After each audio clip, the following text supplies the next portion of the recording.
So thanks for letting me join you all today. I'm going to talk today about a subject that's near and dear to my heart, and that's data. But I'll say a couple of things before I start. I've been an analyst, but I've also been a recruiter and a recruitment manager. And I'm guessing when I've told you I'm going to speak to you about data, most of you aren't sitting on the edges of your seats, right? Yeah. Okay. I get that. I understand that as recruiters, you'd probably prefer to focus on people rather than systems and databases and things.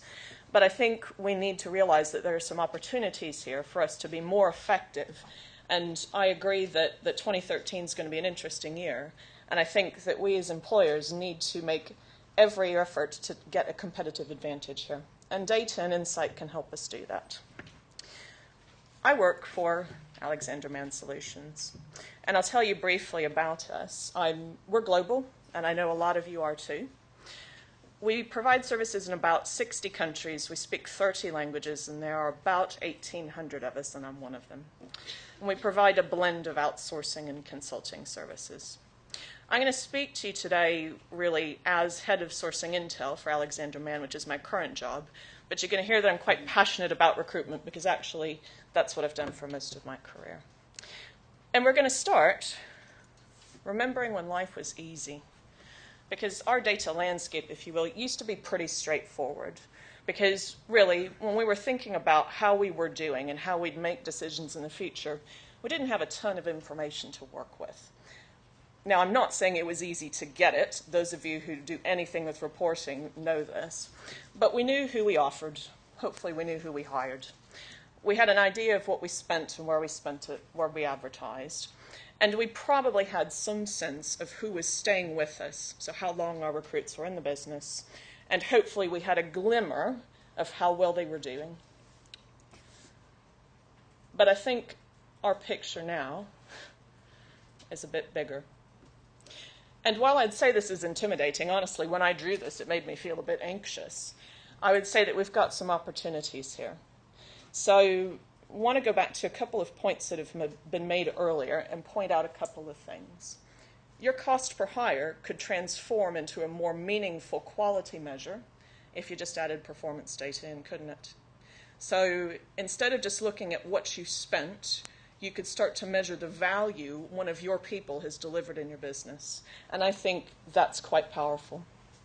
I'd also say that things like conversations now get quite interesting.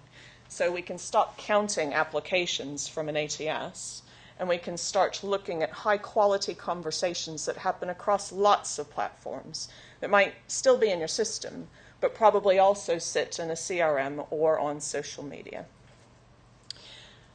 So I think we need to consider again why this is important, because I don't think 2013 is going to be an easy year for us. So I'm going to go back to something Alistair said, and Alistair, I'm going to be a bit more cynical. Please forgive me.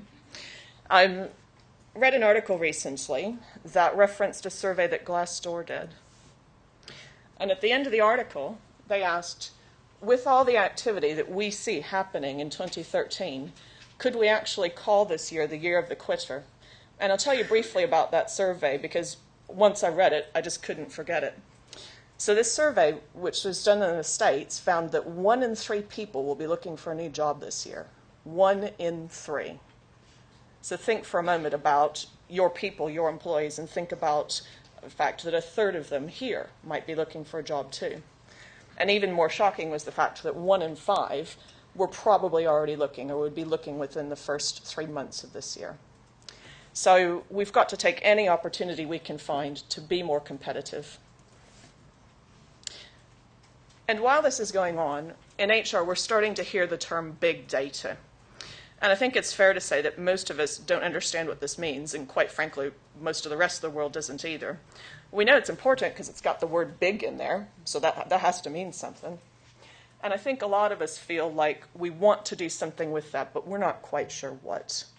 And we can't lose sight of the fact that we've still got to deliver. So the businesses that we support still expect the right talent at the right time.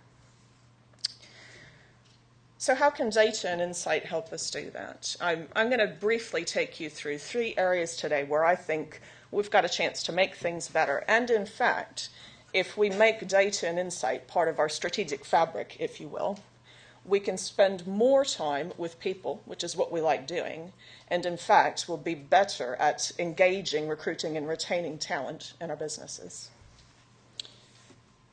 So I'll start with channels. Channels are routes into an organization. So it could be referral, could be a job posting, could be an internal candidate, what have you.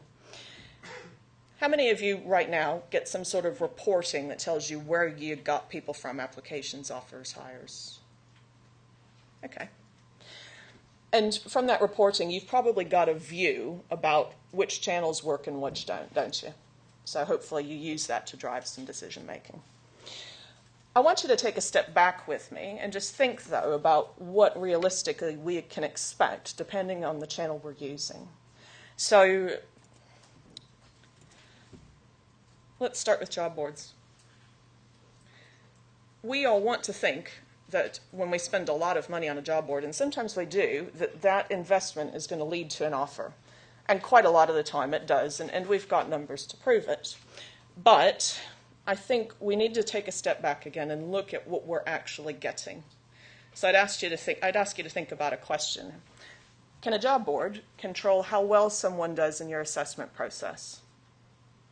No, they can't. What you're paying them for is relevance. You're paying them to send you someone who looks good on paper. So be careful when you look at your channels that you are measuring an outcome realistically. Now, I've got some better news for you. So if we think for a second that we're going to try to get to an offer, a couple of channels get you a bit further there. So when you work with an agency, you should get people who look good on paper, and they should have the right skills. And quite frankly, I've worked with a few who got me a lot more than that. And your referrals also should give you some quality that you don't get just by advertising. But I'm going to ask you to be careful here, and again, think about what you can get. So we're paying our employees to refer people. We do that because we think that's going to bring talent into our business. And lots of the time it does. But in my experience, a referral usually will give you the right skills, but we have to be careful about assuming they've got the right behaviors. So my advice when you measure this is don't assume that a source is going to do what selection really is here to do. Be careful with that. But since I've been a bit doom and gloom, I'm going to give you some good news. Actually, there are a couple of ways to find people that pretty regularly get you to an offer. And some pretty easy reasons for this. You know lots about the people who work for you. So it's pretty easy to look at their performance data, to talk to them about what they've delivered in your company, and predict how well they'll do in their next job. But I'm going to move on to, I think, my favorite channel of the moment, and maybe yours too, which are talent pools. Because I think if we talent pool the right way, and I'll be honest, that's data-driven, we can cheat a bit and get almost as close to somebody who already works for us. I'll be clear on what talent pools are today. Talent pools for me are usually used for specialist recruitment. So what I mean by that is you're recruiting in ones and twos, you're looking for highly skilled people. For the purposes of this, we're not recruiting, for instance, for a contact center. And your talent pools form part of a larger strategy, which I would say today is candidate relationship management, but you could also call it customer relationship management. They're the same people. Your talent pools need to be small, and they need to be part of your larger CRM strategy. So your CRM, whatever it is, has people that you think could be right, and they look good on paper, you know something about them, and you've decided that it's important that you store information about them. These could be, for instance, passive candidates, could be people referred, could be anybody. Within that, you build your talent pools. These are people who are right for you. So if I'm honest, you've probably cheated a bit. You've screened them. You've done a little bit of assessment. And you're confident that if you put them forward to an interview, they'll get the job. You could even cheat further and talent pool your silver medalists. That's what I would do. And then you're even more likely to get what you expect from your talent pools. And then finally within this is a short list. Now, You may be sitting here thinking, what does this have to do with data? The thing is, the way you capture data and the way you action what you see makes or breaks you here. Because if you can't speak intelligently to somebody, depending on where they sit, they're not going to engage with you. So I'd think about that just a little. I also want to talk to you about where data can make your talent pooling more effective. And I used to work for a mobile phone company, so please forgive me because I'm going to use the word coverage a lot here. Good news is you don't need 100%. Traditionally, we've talent pooled by function, and this makes sense because our functions have people who loosely have the same skill set. So we've built pools in marketing and IT and finance and so on. And this works pretty well. But I want you to think today about maybe taking this a step further, because you'll find people who have skill sets that actually work in any function, and you can greatly increase your coverage and the impact of talent pooling if you look for them and you build pools. Because if we think about it, we don't want to replace finding specialists in these functions. We want to be better. And actually, in each function, we need people to lead us, coordinate us, guide us, and drive us. Now, I realize sometimes you are just going to have to pool a specialist skill. So am I telling you that a garden variety data analyst can do a market risk job? No, absolutely not. But what I am telling you is that actually when you start to look at how broadly applicable these skills are, you'll find some opportunities you may have missed. A couple of weeks ago, I did some analysis to support a new implementation, and talent pooling was my subject. And I increased our coverage by 42% by adding those 4 categories on. And we'll be pooling people we just wouldn't have thought to pool had we not done that. If I have to choose one area where I build a pool, actually would be analysts. So I read a white paper from McKinsey that they put out about 18 months ago. And in the United States, stay with me here, these are shocking, McKinsey predict that we'll need, by 2018, 140 to 190,000 people who can do stuff like analyze big data. So this will be a big deal to you if it isn't already. They also predicted that we'll need 1.5 million or so people who are savvy enough to interpret that data. So if you do one thing, find yourself some good analysts. And finding opportunities for them actually isn't that hard. You can do some pretty simple analysis of your offers data to see patterns in your business. Compare that to your forecast, and you now know what makes a talent pool healthy or unhealthy. I'm going to close today just by talking a bit about CRM, and we're going to focus right now on data capture, because your analyst could build you a statistical masterpiece. But the fact is, if you're not capturing the right data, it's not really going to help you all that much. And so I want you to think right now about the people who are in your talent pools. How many of you talent pool? Just show of hands.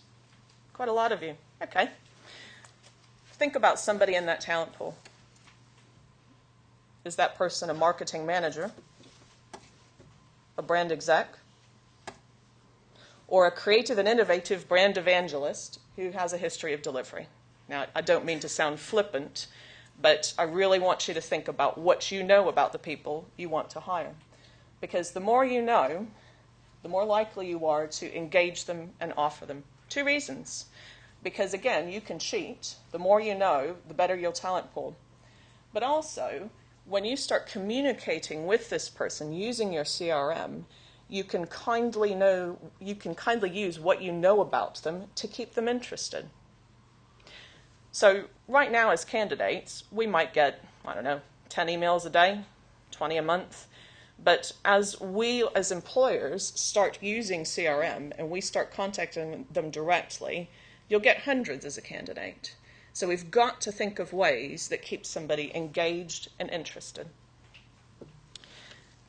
And I think sometimes that means starting a lot earlier.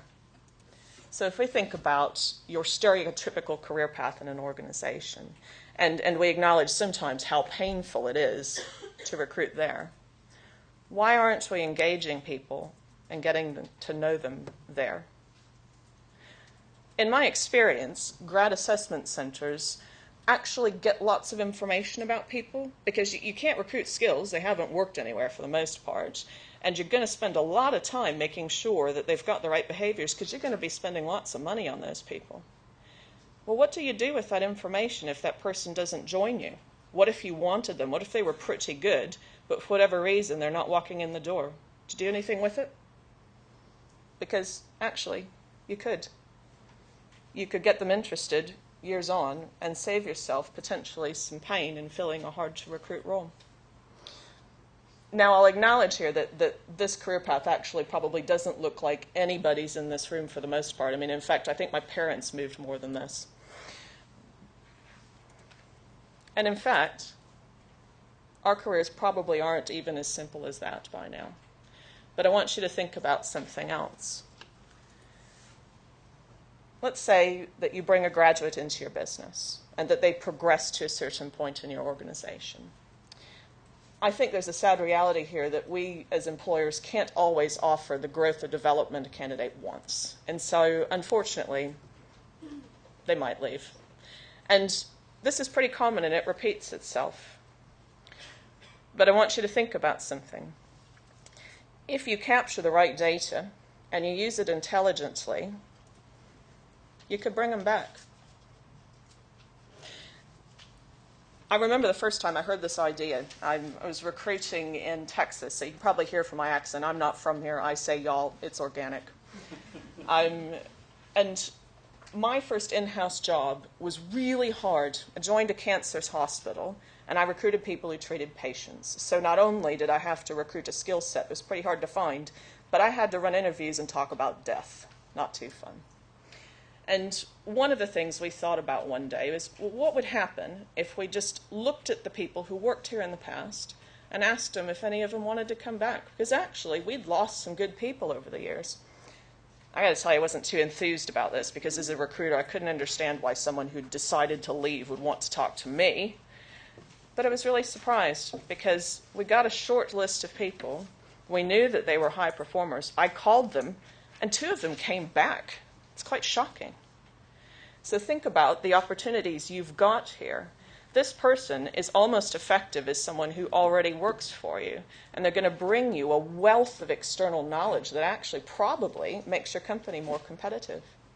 So think about what you know about them and what you can capture that allows you to keep them interested and engaged.